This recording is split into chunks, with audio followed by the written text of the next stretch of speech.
Elijah had prophesied. Now, let's go to September 14th. September 15th, God prophesied. And he said, and I just want to just read a quick thing real fast. He said, do you think that somehow I've ignored the injustice, the corruption, the evil, the things that have been deep stated and seated?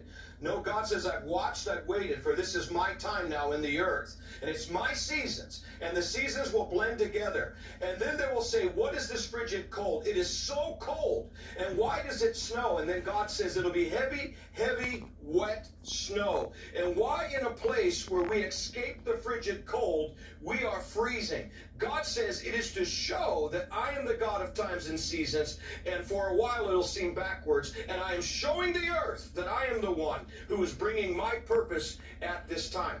Now you got to go back. Why does God use snow? Very quickly, Psalm 68 verse 14, it references that God dealt with wicked kings. He dealt with political entities, spiritual entities, when it was snowing in Zaman, and it was a sign of God coming now to bring justice, but also a sign that the Lord was intervening to shake things, and snow was a sign in the natural, just like the abundance of rain, that things were shifting towards the direction of what we've been praying, but what God desires to do. And so I don't know if there's anything else. Yeah, all right. So let me take this from that number 25, guys. Right down there in red. But God says, "I'll bring a rain that shall come and begin to be watered upon this nation again." All right. So we've got water, the heavy snow, the light. What? Before I go to Dutch, Pastor Hank, what does this say to you then? You know, bring it to a head for me. Does this? Okay. What does this say? What should we take from this? Back in September, you prophesied. That's one thing, but that happened. What is it that we need to take from that?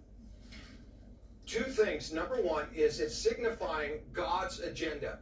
Again, God's heart must be heard. That's what prophecy is about. He's saying, look, I've seen the harsh season, just like the famine in the days of Elijah. 3.5 years. Man, it's almost been 3.5 years. He's saying, look at the freeze. Look at what I will do. Even in that prophecy from September, he said, I'll freeze it in Atlanta, and I'll freeze their efforts against 45. Do you know that God chose October 31st, Reformation Day, to send a freeze to Atlanta? And that's what that prophecy said. So number one, it signifies change. It signifies God's hearing. It signifies things are about to shift in the direction of what we prayed. Second, it signifies that we need to pray, because there is a warning there.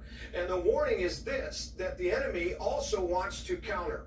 In the one prophecy, Pastor Gene, from September of this year, God said, watch the water. Dutch has a dream. He has an announcement. He gets censored. He gets canceled.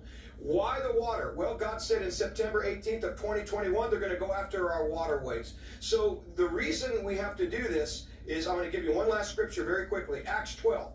James, the apostle, was beheaded at the hands of a political figure. And then the church sees Peter, one of their primary figures, get thrown in jail.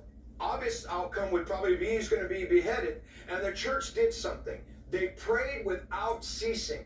Their prayers shifted to a whole nother realm, and they did it constantly. They didn't just let things happen like a 2020 election being stolen.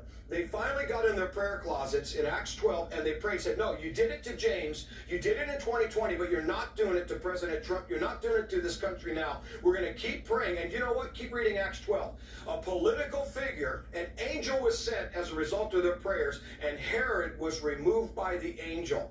And God got involved in politics, and that's what these prophecies are trying to signal. Change, number one. Number two, church, pray.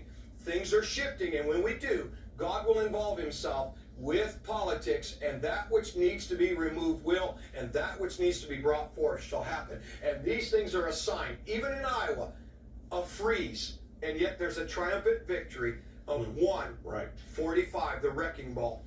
Yeah, all right. So